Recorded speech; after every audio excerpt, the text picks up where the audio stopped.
Hi everyone, it's Kelsey. I wanted to talk about the video prompt um, that Dr. Slade offered up for week 5 in talking about media freedom, freedom of press in the United States comparatively to other countries or on a global scale. When we're thinking about major players like mentioned, the US versus France or versus somewhere like maybe North Korea or Russia, perchance, there is a very stark contrast between freedom of press here in the United States and versus other countries.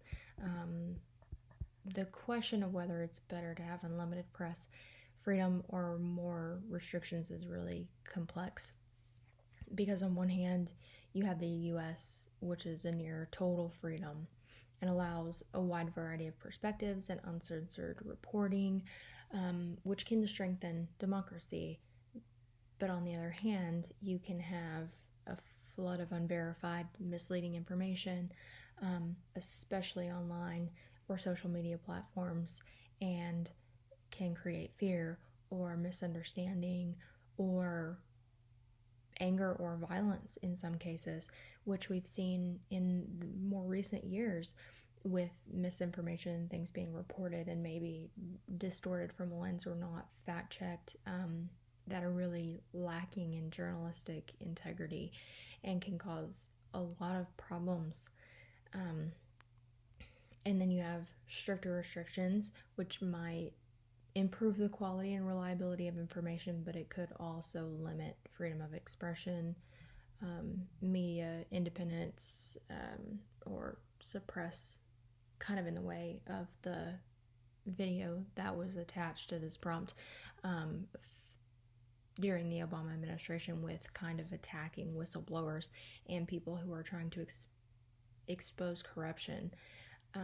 In that light, it is a little bit more difficult. I work in security for the Department of Defense, so although I don't believe in persecuting whistleblowers, and there is the Whistleblower Act now, but you do have to protect national security by any means, especially if it means other countries gaining vital access to classified information or anything of the such. So although I can see both sides of the coin with that example specifically, when we're talking about media in general and reporting on things, it is a very, very fine balance.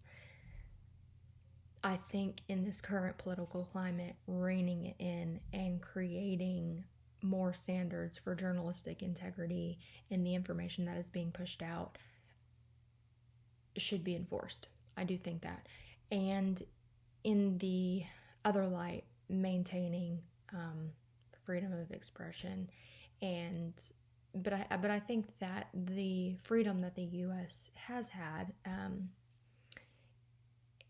and the climate that we are in now, seeing misinformation go rampant and seeing such strong opinions from different media outlets, and not really coming together, creating a lot of division, I think is what I'm trying to say. I think that creating some rules for journalistic integrity or enforcing that in some way could be beneficial. I don't know that we should follow the guidelines as France does with this 75% US reporting or whatever that is. I think most of it is coming from the inside, so it would have to be an imposed sort of rules or laws as far as truly fact checking and reporting on the truth, and making sure that there is a clear division between opinion and fact. So this was a really interesting class. This was a really interesting prompt. I really enjoyed reading about the Red Scare and Good Night and Good Luck, and I find it very relevant for today, and this topic specifically interests me. So thank you for having me, and thanks for listening.